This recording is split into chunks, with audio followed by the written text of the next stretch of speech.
Clube de Leitura 20, livro Sala de Guerra, Pedro Dong. Uma palavra aos líderes. Capítulo 7.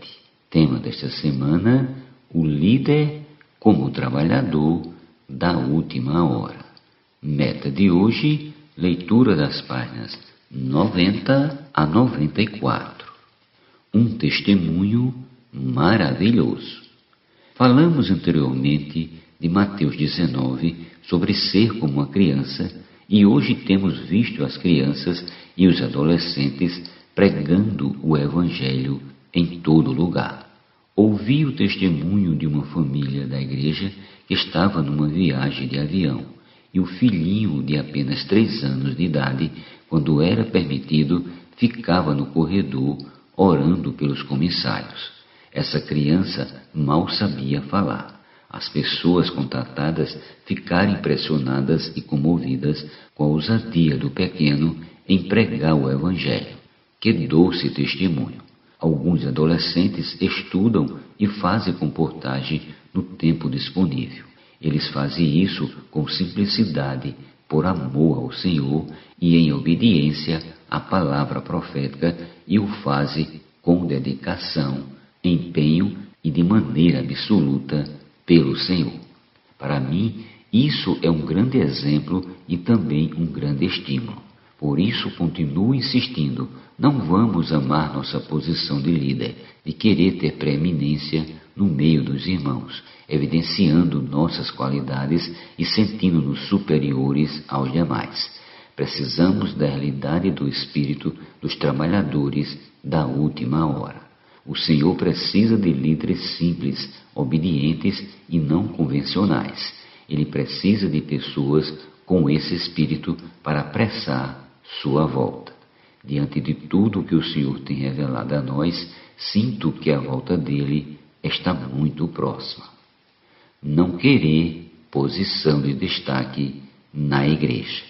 Em Mateus capítulo 20, versículos do 20 ao 21, lemos: Então se chegou a ele a mulher de Zebedeu com seus filhos e, adorando, pediu-lhe um favor. Perguntou-lhe ele: Que queres? Ela respondeu: Manda que no teu reino estes meus 2 filhos se assentem, um à tua direita e o outro à tua esquerda. Na verdade, quem mandou a mãe perguntar foram os próprios filhos. Marcos capítulo 10, versículos do 35 ao 37. Eles queriam assentar-se um à direita e outro à esquerda do Senhor. Queridos, na edificação da igreja, na esfera celestial, nós precisamos limpar-nos desse conceito de posição. No reino dos céus não há posição de destaque de uns em relação a outros. Sim, pode haver funções diferentes. Não devemos ficar alimentando sentimentos do tipo: eu estou perdendo meu lugar, minha posição, estou perdendo evidência. Eu preciso de mais holofote. Vou criar mais espaço para eu atuar na igreja. Que o Senhor nos livre dessas coisas. Vejamos a resposta de Jesus a eles. Sabeis que os governadores dos povos os dominam e que os maiorais exercem autoridade sobre eles. Não é assim entre vós. Mateus capítulo 20, versículos do 25 ao 26.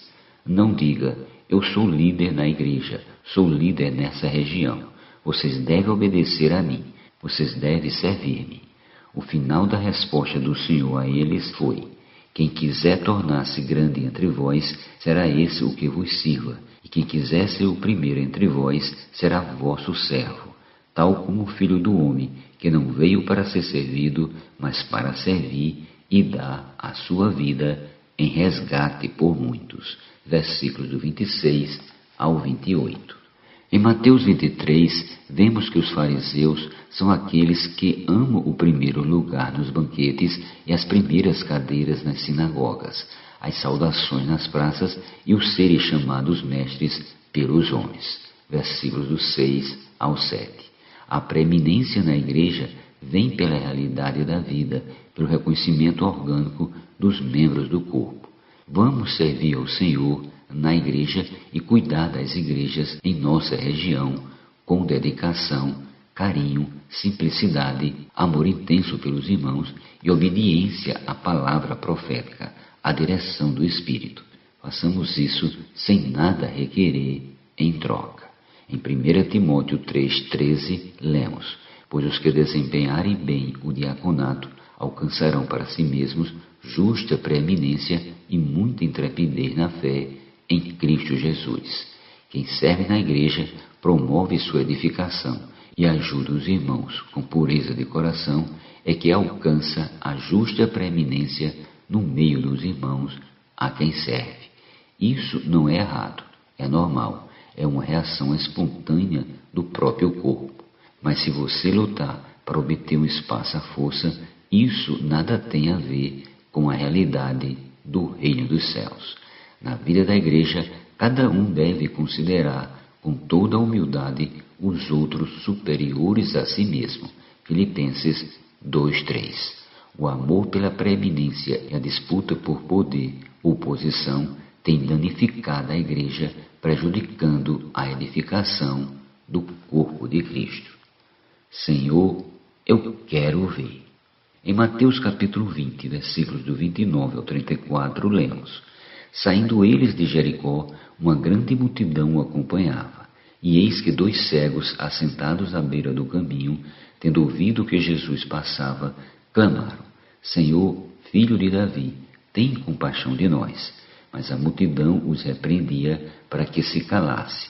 Eles, porém, gritavam cada vez mais: Senhor, filho de Davi, tem misericórdia de nós. Então, parando Jesus, chamou-os e perguntou: que quereis que eu vos faça? Responderam: Senhor, que se nos abra os olhos. Condoído, Jesus tocou os olhos, imediatamente recuperaram a vista e o foram seguindo. Porque esse capítulo de Mateus termina com esse assunto. Vou explicar. Filho de Davi é um título exclusivo no meio do povo judeu para designar a realeza do Messias vindouro. A multidão repreendia os 2 cegos, mas eles gritavam cada vez mais.